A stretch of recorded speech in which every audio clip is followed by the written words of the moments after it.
பக்தி இன்ஃபோ நேர்கள் அனைவருக்கும் எனது இனிய வணக்கம். நான் உங்கள் வாழ்க நலமுடன் ஜோதிடர் டிஜே சுந்தரபாண்டி. நேர்களே, இப்போ நம்ம என்ன விஷயத்தை பற்றி பார்க்க போகிறோம்னா, இந்த ஜூலை மாதம் 2026 கோச்சார கிரகங்கள் உங்களுக்கு என்னென்ன விஷயங்கள்லாம் மாற்றத்தை கொடுக்குறாங்க, என்னென்ன விஷயங்கள்லாம் உங்களுக்கு ஏற்றத்தை கொடுக்காங்க அப்படின்னு சொல்லி பார்க்க போகிறோம். பொதுவாகவே இந்த மாத பலன் அப்படின்னு எடுத்துக்கிட்டால் சூரிய பகவானை மையமாக வச்சு தான் நம்ம மாத பலனை பேசுவோம். இந்த ஜூலை மாதத்தில் பார்த்திங்கன்னா சூரிய பகவான் ஆரம்பத்தில் மிதுன ராசியில் 17ஆம் தேதி வரையும் பகலில் இருக்கார். 17ஆம் தேதி பிறகு என்ன பண்ணுறாரு, நம்முடைய மிதுன ராசியில் அமர்ந்திருக்க சூரிய பகவான் கடக ராசிக்குள்ளே தன்னுடைய பயணத்தை தொடக்குவார்.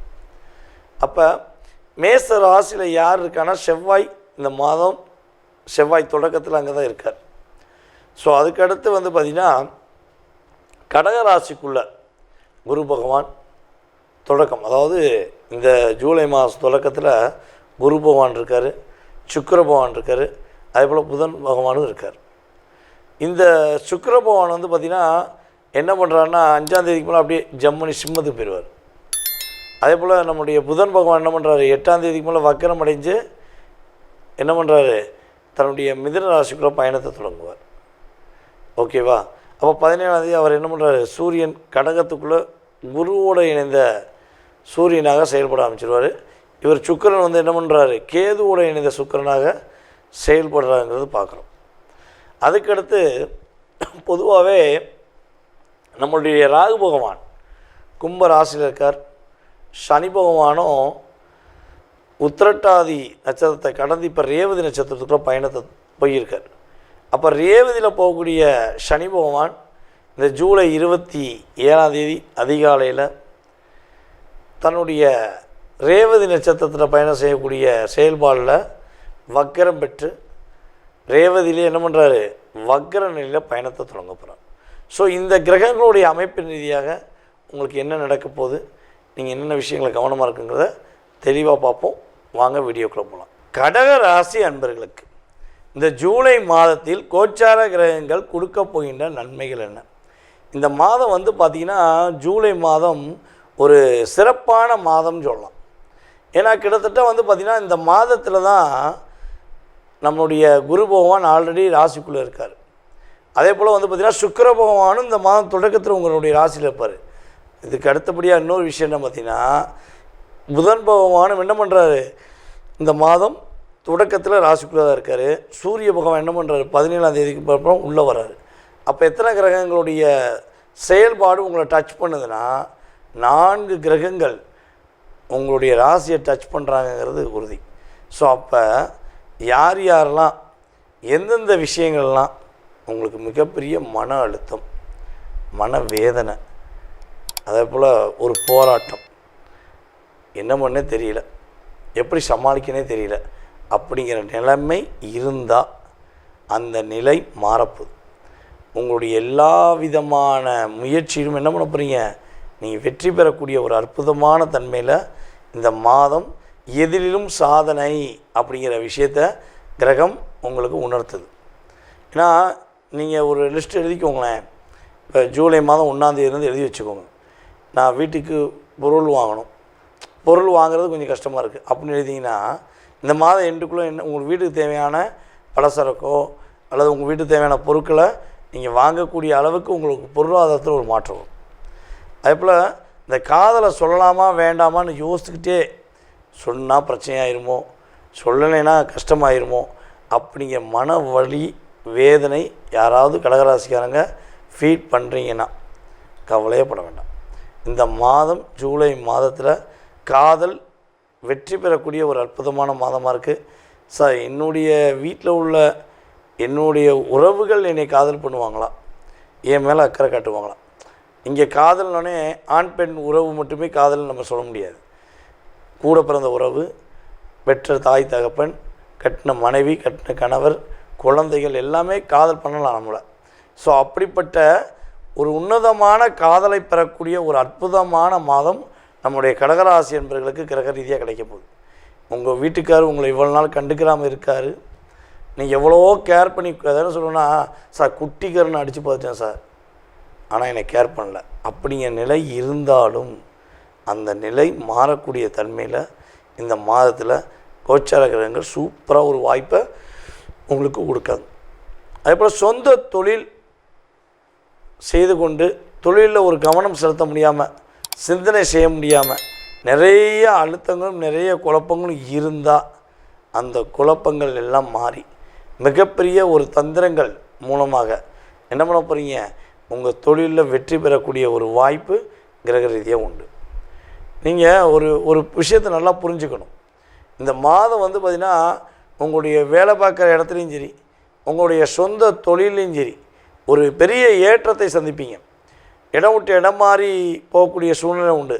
யாரெல்லாம் வேலை சம்மந்தப்பட்ட விஷயங்களை சார் இங்கே வேலை பார்க்கவே பிடிக்கல சார், ஏன்ட்ட எல்லாத்தையும் கேட்டு வாங்கிட்டு என்னையவே குத்தம் சொல்கிறாங்க சார், நான் தான் கற்றுக் கொடுத்தேன், நான் தான் வேலையை சேர்த்து விட்டேன், நான் தான் அவங்களுக்கு எல்லா விதமான அனுபவங்களையும் சொல்லி கொடுத்தேன், ஆனால் கடைசியில் அவங்க மூலமாக, அதாவது யாருக்கு நீங்கள் ரொம்ப உதவி செஞ்சீங்களோ அவங்க மூலமாகவே வேலையில் ஒரு ரிவர்ஸ் வரக்கூடிய சூழ்நிலை கிரக ரீதியாக ஏற்பட்டிருக்கலாம். ஸோ அந்த நிலை எப்போ மாறும், எப்போ ஒரு நல்ல மாற்றம் வரும்னு நீங்கள் காத்திருக்கீங்கன்னா இந்த ஜூலை மாதம் அந்த மாற்றம் கிரகங்கள் கொடுக்க போகுது.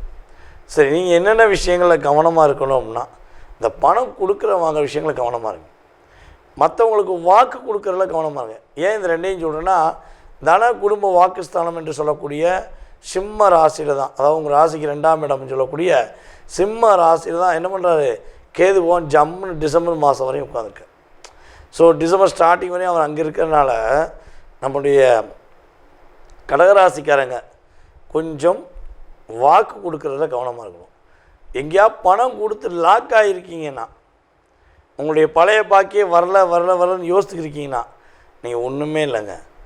நான் சொல்லக்கூடிய இந்த வழிபாடை கரெக்டாக பண்ணுங்கள். கண்டிப்பாக உங்களுடைய பழைய பாக்கி உங்களுக்கு நீங்கள் வெற்றி பெறக்கூடிய வாய்ப்பு உண்டு. என்ன பண்ணணும் அப்படின்னா, சிவன் கோயிலில் உள்ள வீரபத்திரரை போய் பார்த்து வழிபாடு செய்யும். மனசார வீரபத்திரரை கும்பிடக்கூடிய நபர்களுக்கு மனம் போல் வாழ்க்கை, எண்ணம் போல் வாழ்க்கை எல்லாமே வெற்றி தரக்கூடிய ஒரு அற்புதமான வாழ்க்கையாக இருக்கும். பழைய கடனை அடைக்கிறதுக்கு முயற்சி பண்ணுங்கள். புதிய கடனை வாங்குவதற்கு எக்காந்த கொண்டும் முயற்சி எடுக்க வேண்டாங்கிறது உங்களுக்கு கிரகங்கள் ரீதியாக கூறுகின்ற ஒரு அடிப்படையான செயல்பாடு.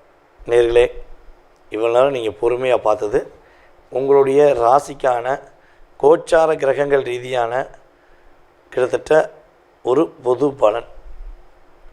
இந்த பொது பலன் அப்படிங்கிறது பார்த்திங்கன்னா குறைஞ்சது 20% 30% உங்கள் லைஃப்பில் ஒரு சேஞ்ச் கொடுக்கும். இதை தாண்டி உங்கள் மனசில் நிறைய கேள்விகள் இருக்கலாம். இது நடக்கலை, இது நடக்குமா, இது கிடைக்கல, அது கிடைக்குமா, ஸோ இது முடியுமா முடியாதா, ஸோ அப்படி நினைக்கக்கூடிய ஒவ்வொரு விஷயங்களுக்கும் ஒவ்வொரு விதமான செயல்பாடுகள் இருக்கும். ஸோ அப்போ அந்த செயல்பாடுகள்லாம் எப்போ நடக்கும், எப்படி இருக்கும் அப்படிங்கிறத நீங்கள் தெளிவாக தெரிஞ்சுக்கணுன்னு ஆசைப்பட்டா கீழே உள்ள வாட்ஸ்அப் நம்பருக்கு உங்களுடைய பெயர், பிறந்த தேதி, மாதம், வருடம், நேரம், பிறந்த ஊர், பிறந்த நாடு, ஸோ இந்த டீட்டெயில்ஸ்லாம் கட்டாயமாக நீங்கள் என்ன பண்ணணும், வாட்ஸ்அப்பில் அனுப்பிவிடுங்க விருப்பப்பட்டா. சரியா? ஸோ உங்களுடைய அத்தனை விதமான கேள்விகளுக்கும் துல்லியமாக நீங்கள் அப்பாயின்மெண்ட் டைம் வாங்கிட்டு என்னை கம்யூனிகேஷன் பண்ணும்போது துல்லியமாக நான் அறிந்த ஜோதிட ரீதியான விஷயங்களை உங்கள் ஜாதகத்தை ஆராய்ச்சி பண்ணி தெளிவாக சொல்லுங்கள்.